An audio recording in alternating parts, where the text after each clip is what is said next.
Ngayong sisimula na singli ng unang bugso ng all-time high na power rate hike, kinwestiyon ng ilang militanteng grupo ang Meralco.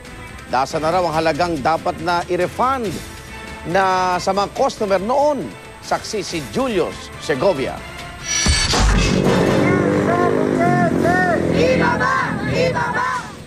Pareho lang daw sa mga consumer ang galit na ito ng mga militante sa all-time high power rate hike ng Meralco na mabigat pa rin daw kahit pa utay-utayin.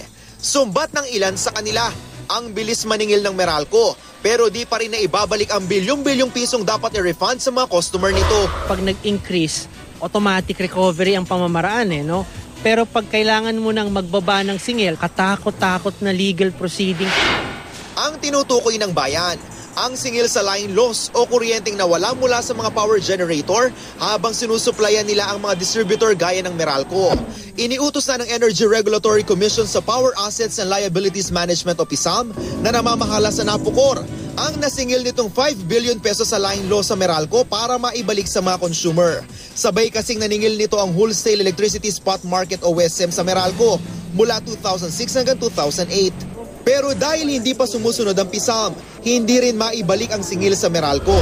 That has been appealed to the Court of Appeals by PISAM. So antayin na lang natin ang pasya ng court on that matter. Pwede pa naman sanang makabawas ito sa sisingiling generation charge.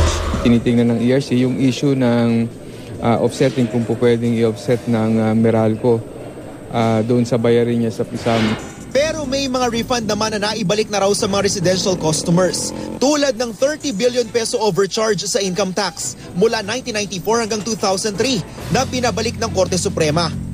Dahil tuloy ang dagdag singil, payo ng Meralco, bawasan na lang ang paggamit ng kuryente para makatipid. Bagay na ginagawa na ng ilan naming nakausap. Yan din, tinanggal ko na rin.